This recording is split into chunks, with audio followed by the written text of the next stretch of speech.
राम राम। जय मां खोड़ल। केम छो बधा? ચાલો આનંદ થઈ ગયો।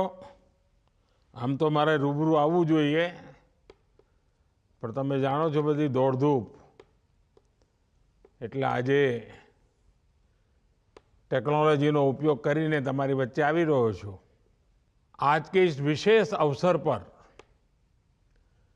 खोड़ल धाम की पावन भूमि और मां खोड़ल के भक्तों से जुड़ना मेरे लिए बड़े सौभाग्य की बात है। जन कल्याण और सेवा के क्षेत्र में श्री खोड़ल धाम ट्रस्ट ने आज एक और अहम कदम बढ़ाया है। आज से अमरेली में कैंसर हॉस्पिटल और रिसर्च सेंटर का काम शुरू हो रहा है। अगले कुछ सप्ताह में श्री खोड़ल धाम ट्रस्ट कागवड़ की स्थापना के 14 वर्ष भी पूरे हो रहे हैं। आप सभी को इन आयोजनों की बहुत बहुत शुभकामनाएं। मेरे परिवारजनों, 14 वर्ष पहले लेवा पाटीदार समाज ने सेवा, संस्कार और समर्पण का यही संकल्प लेकर श्री खोड़ल धाम ट्रस्ट की स्थापना की थी। तब से इस ट्रस्ट ने अपने सेवा कार्यों से लाखों लोगों के जीवन को बदलने का काम किया है। शिक्षा का क्षेत्र हो, कृषि का क्षेत्र हो, स्वास्थ्य का क्षेत्र हो, आपके ट्रस्ट ने हर दिशा में अच्छा करने का लगातार प्रयास किया है। मुझे विश्वास है कि अमरेली में बनने जा रहा कैंसर हॉस्पिटल सेवा भावना की एक और मिसाल बनेगा। इससे अमरेली समेत सौराष्ट्र के बहुत बड़े क्षेत्र को फायदा होगा। साथियों, कैंसर जैसी गंभीर बीमारी का इलाज किसी भी व्यक्ति और परिवार के लिए बड़ी चुनौती बन जाता है। सरकार का प्रयास है कि कैंसर के उपचार में किसी भी मरीज को मुश्किलें न आए। इसी सोच के साथ पिछले 9 साल में देश में करीब 30 नए कैंसर अस्पताल विकसित किए गए हैं। 10 नए कैंसर अस्पताल पर अभी काम चल रहा है। साथियों, कैंसर के इलाज के लिए भी बहुत जरूरी है कि कैंसर का सही समय पर पता चल जाए। अक्सर हमारे गांव के लोगों को जब तक कैंसर का पता चलता है तब तक बहुत देर हो चुकी होती है, शरीर में काफी फैल चुका होता है। ऐसी स्थिति से बचने के लिए ही केंद्र सरकार ने गांवों के स्तर पर 1.5 लाख से ज्यादा आयुष्मान आरोग्य मंदिर बनवाए हैं। इन आयुष्मान आरोग्य मंदिरों में कैंसर समेत कई गंभीर बीमारियों को शुरू में ही पकड़ने पर जोर दिया जा रहा है। जब कैंसर का पहले पता चल जाता है तो उसके इलाज में डॉक्टरों को भी बहुत मदद मिलती है। केंद्र सरकार के इस प्रयास से महिलाओं को भी बहुत फायदा हुआ है।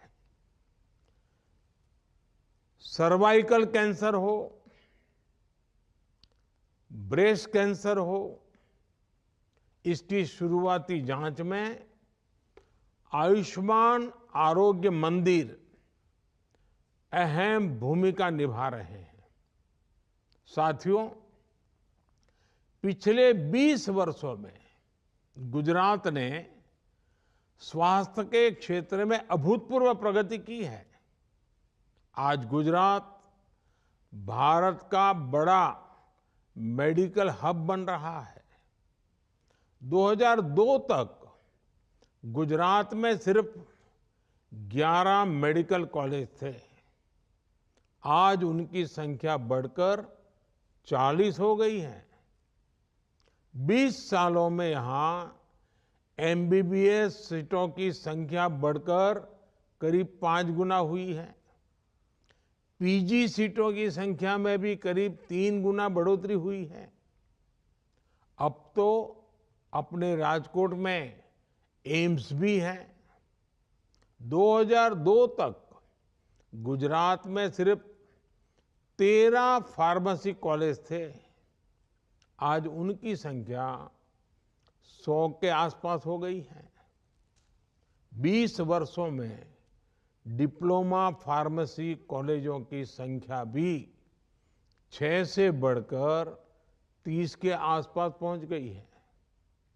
गुजरात ने स्वास्थ्य के क्षेत्र में बड़े सुधार का मॉडल पेश किया है। यहां गांव-गांव में कम्युनिटी हेल्थ सेंटर्स खोले गए। आदिवासी और गरीब इलाकों तक स्वास्थ्य सुविधाएं पहुंचाई गई। गुजरात में 108 एम्बुलेंस की सुविधा पर लोगों का भरोसा लगातार मजबूती हुआ है। मेरे परिवारजनों, देश के विकास के लिए भी आवश्यक है कि देश के लोग स्वस्थ हो, सशक्त हो। खोड़ल माता के आशीर्वाद से आज हमारी सरकार इसी सोच पर चल रही है। गंभीर बीमारी में गरीबों को इलाज की चिंता न करनी पड़े, इसलिए हमने आयुष्मान भारत योजना शुरू की थी। आज इस योजना की मदद से 6 करोड़ से ज्यादा लोग अस्पताल में भर्ती होकर अपना इलाज करा चुके हैं। इसमें बड़ी संख्या कैंसर के मरीजों की भी रही है। अगर आयुष्मान भारत योजना ना होती तो इन गरीबों को 1 लाख करोड़ रुपए का खर्च खुद करना पड़ता। हमारी सरकार ने 10,000 जन औषधि केंद्र भी खोले हैं, जहां लोगों को 80% डिस्काउंट पर दवाइयां मिल रही हैं। अब सरकार पीएम जन औषधि केंद्रों की संख्या को बढ़ाकर 25,000 करने जा रही है। सस्ती दवाइयों की वजह से मरीजों के 30,000 करोड़ रुपए खर्च होने से बचे हैं। सरकार ने कैंसर की दवाइयों के दाम भी नियंत्रित किए हैं, जिनका लाभ अनेकों कैंसर मरीजों को हुआ है। साथियों, आप सभी से मेरा इतना पुराना नाता रहा है। मैं जब भी आपके बीच आता हूं, कुछ ना कुछ आग्रह करता हूं।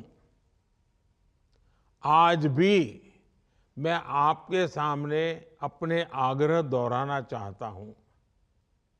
ये एक तरह से मेरे 9 आग्रह हैं, और माता का धाम हो और नवरात्रि की याद आना बहुत स्वाभाविक है, और इसलिए मैं कहता हूं 9 आग्रह हैं।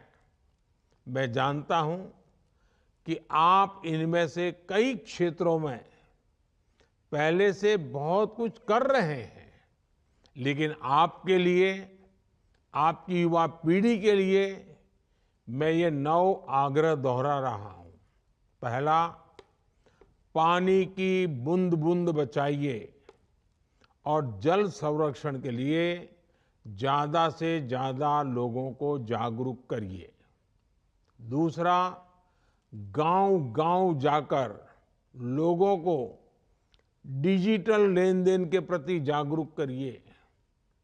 तीसरा, अपने गांव, अपने मोहल्ले, अपने शहर को स्वच्छता में नंबर 1 बनाने के लिए काम करिए।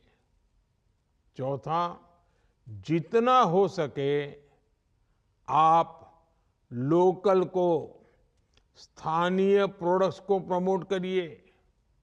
मेड इन इंडिया प्रोडक्ट्स का ही इस्तेमाल करिए। पांचवा, जितना हो सके पहले अपने देश को देखिए। भ्रमण करना है तो देश में भ्रमण करिए, अपने देश में घूमिए, अपने देश के पर्यटन को बढ़ावा दीजिए। छठा, प्राकृतिक खेती के प्रति किसानों को ज्यादा से ज्यादा जागरूक करते रहिए।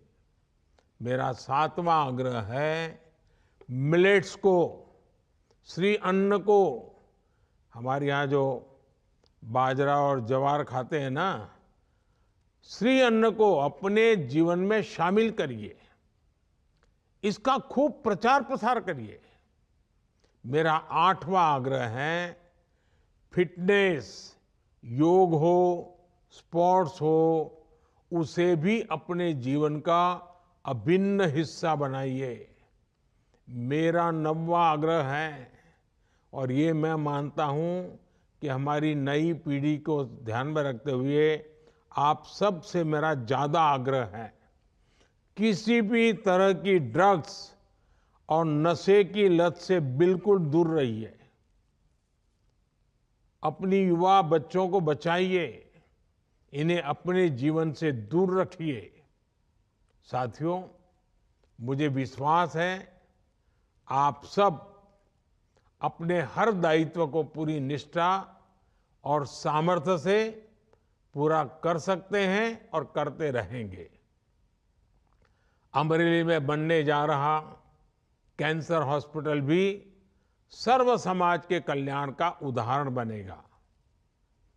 मैं लेउवा पाटीदार समाज और श्री खोडलधाम ट्रस्ट को उनके भविष्य के आयोजन के लिए बहुत बहुत शुभकामनाएं देता हूं। मां खोडल की कृपा से आप इसी तरह समाज सेवा में जुटे रहें। एक बार फिर आप सभी को मेरी बहुत बहुत शुभकामनाएं। लेकिन जाते जाते एक और बात कह दूं, बुरा मत मानना। आजकल हमारे यहाँ भी ईश्वर कृपा से लक्ष्मी जी का वास हुआ है, और मुझे खुशी है कि लक्ष्मी जी ने आपके यहाँ जगह पाई है। लेकिन क्या विदेश में शादी करना उचित है क्या? क्या हमारे देश में शादी नहीं हो सकती है क्या? भारत का कितना धन बाहर चला जाता है।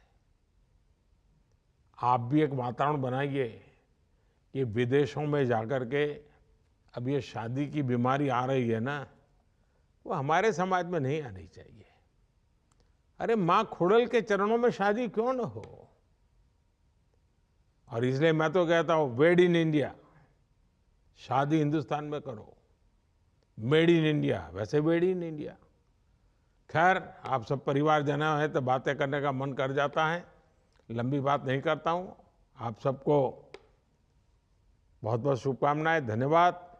जय मां खोडल।